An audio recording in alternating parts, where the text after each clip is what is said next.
నమస్తే అన్న, అందరికీ నమస్కారం. ప్రస్తుతం కువైట్ మరియు గల్ఫ్ దేశాలలో మనం చూసుకుంటే భయం అయితే నెలకొందన్నమాట. ఇరాన్ మీడియా విడుదల చేసిన వీడియోలు కావచ్చు, ఇరాన్ మీడియా చెబుతూ ఉన్న వార్తలు ఏవైతే ఉన్నాయో అమెరికా మరియు ఇజ్రాయెల్ అలాగే గల్ఫ్ దేశాలను కూడా ఆలోచింపజేస్తూ ఉన్నాయి. అలాగే వెంటనే హిజ్బుల్లా మీద, లెబనాన్ మీద ఇజ్రాయెల్ దాడులు ఆపాలని చెప్పేసి ఇరాన్ తెలిపింది. వెంటనే అమెరికా అధ్యక్షుడు డొనాల్డ్ ట్రంప్ కలగజేసుకొని ఇజ్రాయెల్ ప్రధానమంత్రి బెంజమిన్ నెతన్యాహు ఎవరైతే ఉన్నారో ఆయన నేను అరిచాను, కోపంగా తిట్టాను, వెంటనే లెబనాన్ మరియు హిజ్బుల్లా మీద దాడులు ఆప్ చేయాలని చెప్పేసి దీంతో ఇజ్రాయెల్ అయితే దాడులు ఆపేసిందనమాట. తాజాగా ఇరాన్ అయితే కానీ నెక్స్ట్ ఫేజ్ ఆఫ్ వార్కి అయితే సిద్ధమవుతూ ఉన్నట్లయితే ప్రకటించింది. ఏ దేశం మీద ఎన్ని మిసైళ్లు ప్రయోగించాలి, ఏ దేశం మీద ఎన్ని డ్రోన్ దాడులు చేయాలని చెప్పేసి, అలాగే ఇరాను చైనా నుంచో రష్యా నుంచో ఏ దేశాల నుంచో మిసైళ్లు మరియు డ్రోన్లను దిగుమతి చేసుకొని ఉంటుందని చెప్పేసి నిపుణులు తెలుపుతూ ఉన్నారు.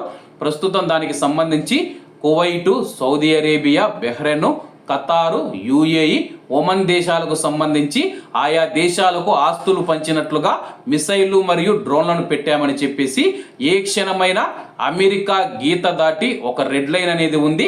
ఆ రెడ్ లైన్ దాటి ఇరాన్ పైన దాడులు చేస్తే కానీ మేము నిల్వ ఉంచుకున్న క్షిపణులు కావచ్చు, డ్రోన్లు కావచ్చు, కువైట్ మరియు గల్ఫ్ దేశాలలో భారీ స్థాయిలో దాడి చేస్తామని చెప్పి ఇరాన్ హెచ్చరిస్తూ ఉందన్నమాట.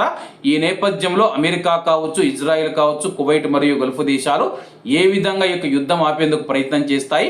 అలాగే అమెరికా వచ్చేసి ఇరాన్ పైన దాడులు చేయకుండా ఉంటే మేము కువైట్ మరియు గల్ఫ్ దేశాల జోలికి వెళ్ళమని చెప్పేసి ఇరాన్ ప్రకటించిందనమాట. మరి కువైట్ మరియు గల్ఫ్ దేశాలు ఈ విధంగా స్పందిస్తాయి. మరోవైపు కువైట్ విదేశాంగ మంత్రి గారు మనం చూసుకుంటే హుటాహుటిన అమెరికాకు వెళ్ళి అమెరికా విదేశాంగ మంత్రి మార్క్ రూబియో గారితో సమావేశం నిర్వహించారనమాట. ప్రస్తుతం ఈ జరుగుతూ ఉన్న పరిణామాలన్నీ ఏవైతే ఉన్నాయో తీవ్ర గందరగోళంగా అయితే మారాయి అనమాట. ఏది ఏమైనా సరే కానీ యుద్ధం ఆగిపోవాలని చెప్పేసి కువైట్ మరియు గల్ఫ్ దేశాలలో ఉన్న కోట్ల మంది ప్రజలైతే కోరుకుంటున్నారు. కాబట్టి అందరూ బాగుండాలి, అందులో మనం ఉండాలి. అందరికీ నమస్తే అన్న, జై హింద్.